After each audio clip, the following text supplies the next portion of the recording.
So, it was pretty amusing, and it's just something we just stuck to doing, and now my techs even do it.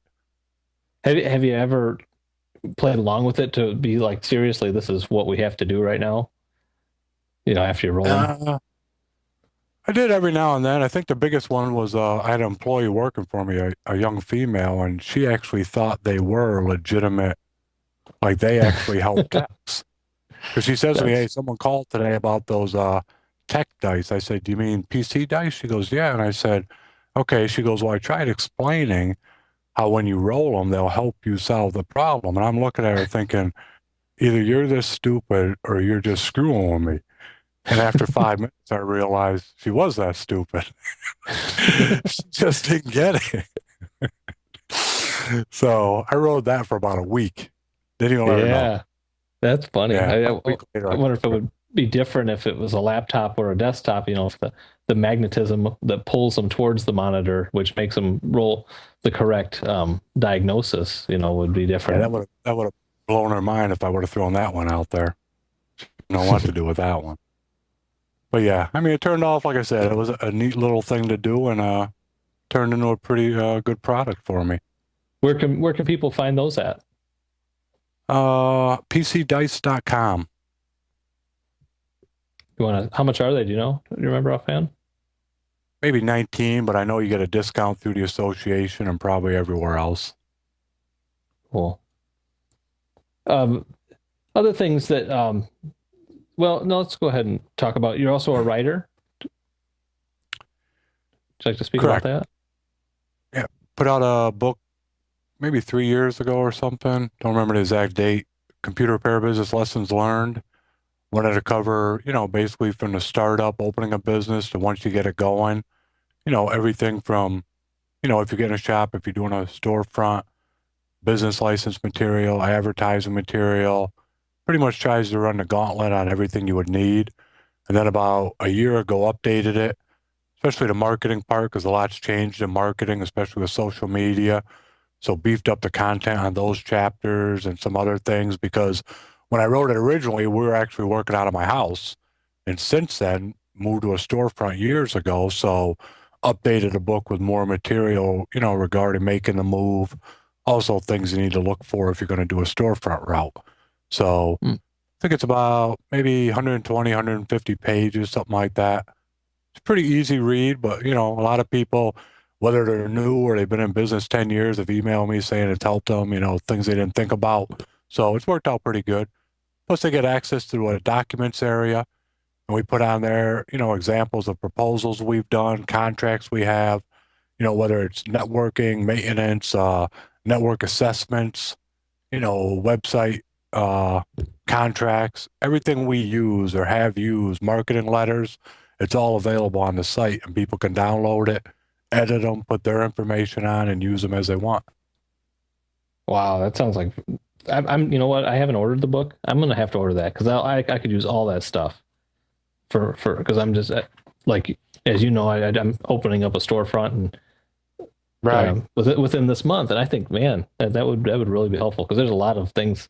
Even I wasn't ready to open a storefront, but the opportunity came, and there's a lot of things that I'm still kind of up in the air about. That where somebody who's already been through it, that would help a lot. Where can people go to get the book? Right on Podnutz, there's actually a link there. You can order it. And then as far as the forms and stuff, that you get that link when you buy the book, then? Yeah, I send them access to it. There's a restricted area on the site. I send them a username and password. They log in and download them all or just pick and choose as you need and just go back and get more. Plus, we're always updating the documents too. Okay. Back to the ACRBO, the scholarship, would you want to mention how that works and what that's about? Yeah, we did up some material. There's a general letter and then an actual application for the scholarship. And any premium member that wants to participate in it, we send them the material. They can go to all the schools in their community, go to the radio, newspaper, whoever they want to use as a marketing means and show that they're going to provide the scholarship. Because even though it's the association giving the money, it's going to be done in the business owner's name. So it's just like they're giving it. And I think last year we had two scholarships. Year before we had two scholarships or three. I think altogether maybe we've done five so far. So anyone who wants to do it, they put it out there. The material gets sent to them. They send it to us, and then we have a deadline date, and someone reviews it. Usually two different people that are on the leadership committee, i.e., yourself or someone else, will have to review it and then figure out, what two, what three candidates are best, and we give them the money. Yeah, I kind of used the scholarship to get into some marketing areas and advertising where you're not usually available to get into. Like on our cable providers station here, there's a local station where you can only put like nonprofit advertisements for things like that, and they tell you when like a water main breaks and you get boil orders and stuff like that. But by using this scholarship, you can post it up there to let the kids know that this is out there, and then that's one way you can put your business name in front of a lot of people, that you usually Yeah, can't do that. it's a good way to do it. I've got a lot of work just out of the schools themselves with counselors and different things like that, just through our shop, just for the sheer fact of going there with the scholarship. And I do the scholarship every year. The kids from my area never win, only because then I'm sure somehow one of 2,700 members will think it's rigged. But we actually do a scholarship here anyway in our from our own Oh, business. So, oh yeah, that's our good. kids ain't losing out anyway. Right. So, yeah, it's worked out. One, it's a good thing, I think, for the association standpoint to give back to the community. Plus, it's good for the business owner to get out there and something for them to offer up. Is there anything else that you wanted to bring that I haven't mentioned tonight on the as far as your business or the ACRBO? Uh, ACRBO, I think we pretty much covered everything. Can't really think of much there. Business, like I said, big on the business clients. I mean, that's my number one priority. The residential customers like them, won't leave them, but especially having a storefront or something like that, you got to have the business clients get that monthly check coming in. I mean, if you don't, it's just to me, I'm not really sure I understand the whole storefront thing if you're not going to get business clients. It's just too hard to make a living doing that. And when you do get business clients, always make sure you get a maintenance contract with them then. Not Yeah, not I mean, just break fix. it's nice to have a business. I mean, today I had to meet with a business. He's moving locations.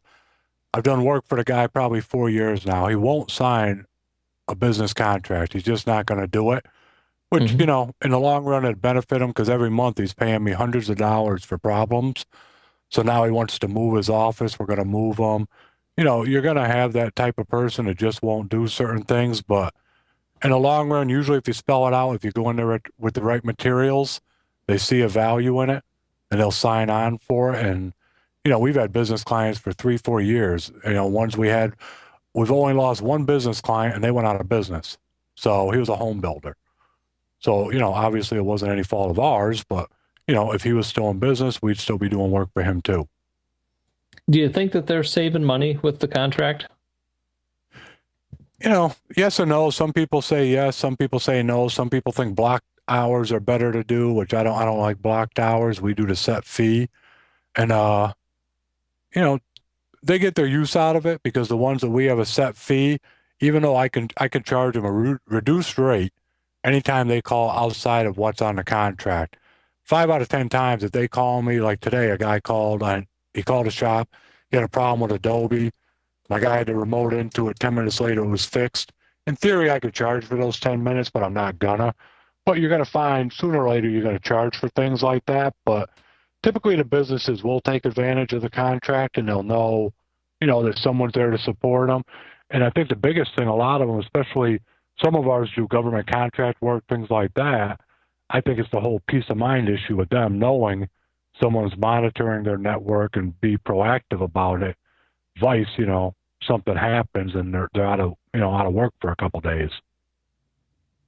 Yeah, especially in government and places who, they have to keep records and everything like that. They need to be up. When you were Right. talking about the contract, you said blocked hours versus the way you do it. What can you just explain that a little bit for A people who lot might of not know people what that is? sell blocked hours like say 20 hours a month and they'll sell it quarterly. So 60 hours a quarter or something. It'll be, say 20 hours a month is 500 hours.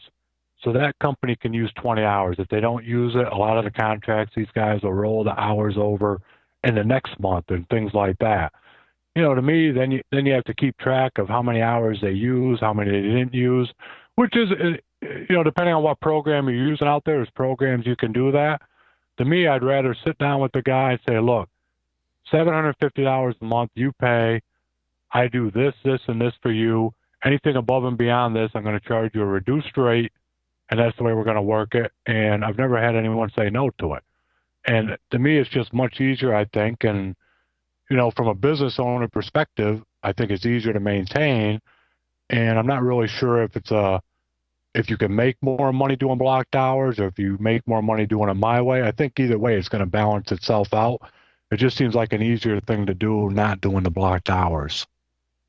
When you do it your way, do you have a big push, or is there a lot of work right off the bat, that they want to maybe get caught up to where they should have been when No, because they when I first go sign in there, up? I'll do a network assessment, and they know when I do the network assessment, I'm going to charge them, say, $500 for that network assessment. Anything I find in there that has to be done, I'll either tell them, okay, monthly it's going to be $500. Now you're paying $500 for your network assessment. And these are the 6 problems I found, and I'm going to come in here day one and take care of these 6 problems. So that way, I'm not going to charge them, 3 times for the same thing. So after the assessment's done, that's when we'll start doing the work. And plus $500, for an assessment, unless if it's, horrific, there's really no network you can't go into and pretty much clean up. Unless if you want to go in there and pitch them on, oh, you need all new equipment, you need this or that, but I don't find that typically you really need to do something like that. Yeah. What what other things do you do in your shop that may be different than a lot of people do, or things that you think people might be maybe not doing it the right way?